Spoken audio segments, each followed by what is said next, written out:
Alhamdulillahi Rabbil Alamin.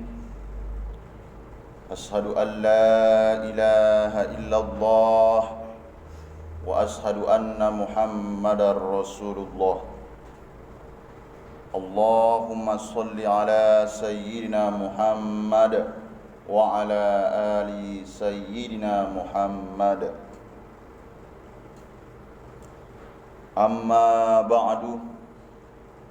Faya ibadallah, usikum wa nafsi bitaqwallah wa ta'atihi la'allakum tuflihun. Qala Allah Ta'ala fi kitabil karim, a'udzu billahi minas syaitonir rajim. Bismillahirrahmanirrahim.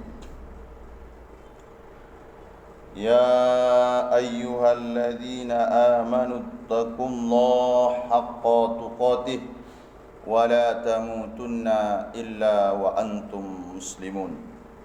صدق الله العظيم. Ma'asyiral muslimin, jamaah salat fardu Jumat yang dimuliakan oleh Allah Subhanahu wa taala.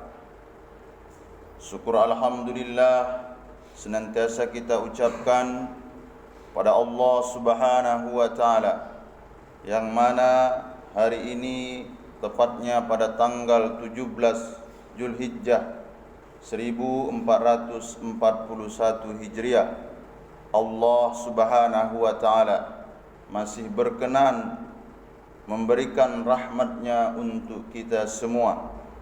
Insyaallah nikmat-nikmat yang diberikan Allah kepada kita, nikmat kesehatan, panjang umur, bisa meluangkan waktu, akan kita bawa dalam rangka mendekatkan diri kepada Allah Subhanahu wa taala dengan melaksanakan salat fardu Jumat secara berjamaah.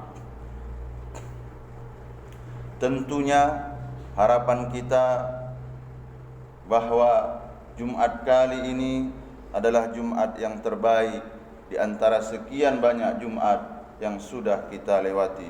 Amin ya rabbal alamin. Salawat dan salam senantiasa kita kirimkan ke ruh junjungan alam, Nabi Agung, Nabi Muhammad sallallahu alaihi wasallam, biqaulin Allahumma salli ala Sayyidina Muhammad wa ala ali Sayyidina Muhammad. Assalamu alayka ya Rasulullah, assalamu alayka ya Nabi Allah, assalamu alayka ya Sayyidal Anbiya wal Mursalin. Mudah-mudahan dengan memperbanyak salawat, kita berharap kita yang hadir di sini diakui sebagai umat Nabi Muhammad sallallahu alaihi wasallam. Mudah-mudahan Rasulullah sallallahu alaihi wasallam berkenan memberikan syafaatnya pada kita semua pada hari yauma la yanfa'ul malu wala banun illa man atallaha biqalbin salim. Hari di mana tidak ada berguna lagi pangkat dan jabatan, kita tidak bisa membanggakan anak dan keturunan illa biqalbin salim, kecuali orang-orang yang datang dengan hati yang salim, dengan hati yang selamat, dengan hati yang pasrah, dengan hati yang menyerah hanya kepada Allah Subhanahu wa taala. Adapun judul khutbah pada kesempatan kali ini yaitu 3 golongan yang mendapatkan lindungan Allah Subhanahu wa taala. 3 golongan yang mendapatkan lindungan Allah. Ma'asyiral muslimin, jamaah salat fardu Jumat yang dimuliakan oleh Allah Subhanahu wa taala. Rasulullah sallallahu alaihi wasallam menceritakan kepada sahabatnya, menjelaskan kepada sahabatnya, ada 3 manusia, ada 3 kelompok, ada 3 golongan yang akan mendapat naungan di bawah aras, merupakan perlindungan dari Allah Subhanahu wa taala. Para sahabat saat itu bertanya, "Man hum ya Rasulullah?" Siapa mereka itu ya Rasulullah? Rasulullah sallallahu alaihi wasallam menjawab, yang pertama, "Man farraja an makrubin min ummati." Golongan yang pertama yaitu orang-orang yang memberikan bantuan kepada umat Nabi Muhammad sallallahu alaihi wasallam di mana kondisi umat tersebut sangat membutuhkan. Melalui pelaksanaan ibadah kurban kemarin, di antara sekian banyak hikmahnya mengajari kita untuk berbagi. Melalui hadis ini juga kita diajak untuk bisa sedikit menyisihkan di antara sekian banyak nikmat rezeki yang Allah berikan kepada kita. Untuk siapa? Pertama, orang-orang yang membutuhkan. Syekh Abdul Qadir Jailani, sama-sama kita ketahui beliau adalah ahli sufi. Dalam mimpinya beliau dimasukkan Allah Subhanahu wa taala ke dalam surga. Saat itu ia ditanya, "Apa yang membuatmu masuk surga? Apakah karena zikirmu yang banyak atau karena ilmu pengetahuanmu yang mendalam?" Syekh Abdul Qadir menjawab, "Ternyata ia dimasukkan Allah ke surga bukan karena zikirnya yang banyak atau karena ilmunya yang mendalam, tapi zikir yang banyak, ilmu yang mendalam ini merupakan satu penopang agar ia dimasukkan Allah ke dalam surga." Ia dimasukkan ke dalam surga, kata Imam Syekh Abdul Qadir Jailani, karena kedermawanannya dan pemurahnya terhadap orang-orang di sekitarnya. Ma'asyiral muslimin, jamaah salat fardu Jumat yang dimuliakan oleh Allah Subhanahu wa taala.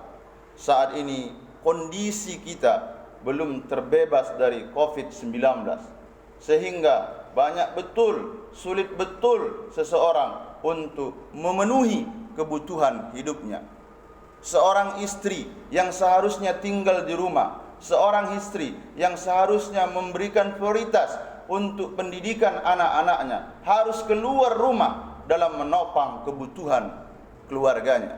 Seorang anak yang belum pantas untuk bekerja, seorang anak yang seharusnya menyicipi, mengenyam dunia pendidikan, tapi karena desakan ekonomi mereka harus mengais rezeki.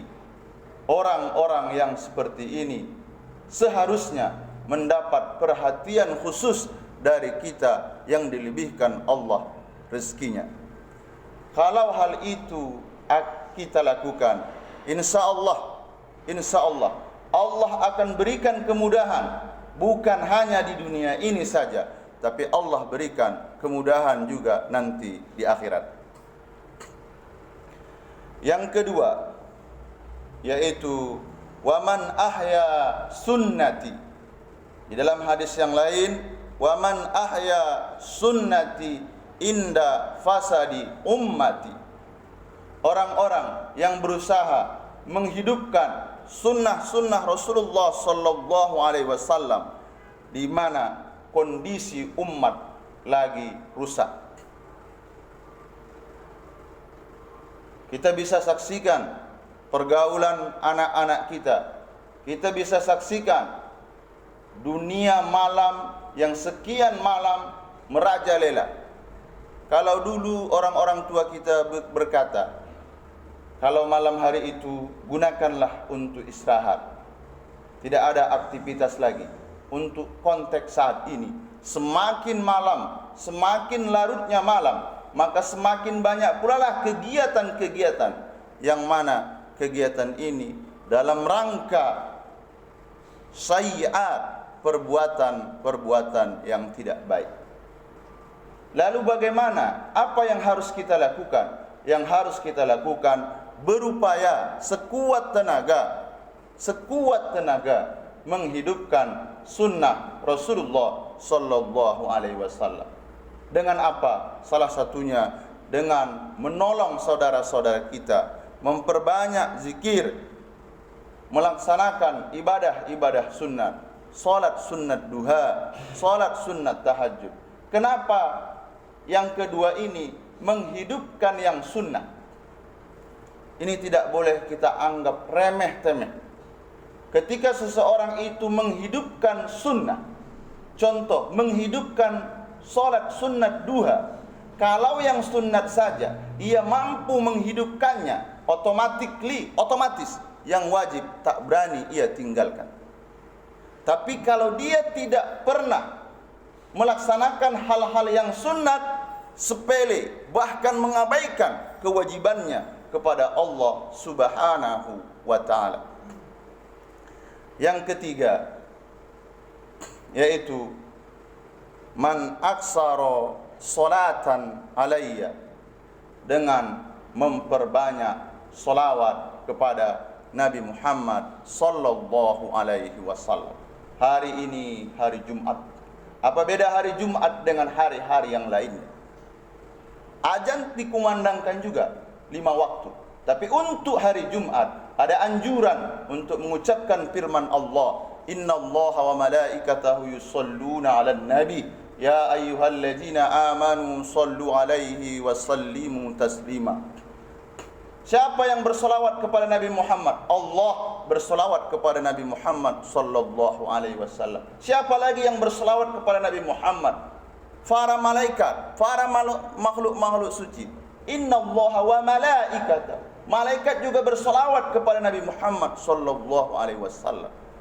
Sangat pantas dan wajar sekali kita yang mengagungkan Nabi Muhammad bersolawat kepada Nabi Muhammad sallallahu alaihi wasallam biqaulin Allahumma salli ala sayyidina Muhammad wa ala ali sayyidina Muhammad. Tapi solawat bukan hanya sebatas solawat, tapi solawat harus juga mencerminkan kepribadian yang dilakukan oleh Nabi Muhammad sallallahu alaihi wasallam. Kita ucapkan Allahumma salli ala sayyidina Muhammad. Lihatlah, contohlah figur yang kita agungkan Nabi Muhammad sallallahu alaihi wasallam. Bagaimana ia cara bergaul terhadap tetangganya. Bagaimana ia membina rumah tangganya sebagai imam untuk anak dan istrinya. Bagaimana ia menjalankan bisnisnya 1% tidak pernah tersentuh dari yang namanya riba. Bagaimana ia menjalankan politiknya, ia sangat dihormati oleh sahabat-sahabatnya dan sangat ditakuti oleh para musuh-musuhnya. Dalam seluruh sektor, dalam seluruh lini, kita harus menginduk, kita harus mencontoh Rasulullah sallallahu alaihi wasallam. Dalam rangka apa? Supaya ucapan solawat Allahumma salli ala sayyidina Muhammad wa ala ali sayyidina Muhammad bukan hanya pemanis lipstik, bukan hanya basa-basi. Diucapkan solawat tapi perilakunya tidak mencontoh kepribadian Nabi Muhammad sallallahu alaihi wasallam. Dari khutbah Jumat yang sangat singkat ini, mudah-mudahan ada hikmahnya untuk kita semua. Fa'tabiru ya ulil albab la'allakum tuflihun.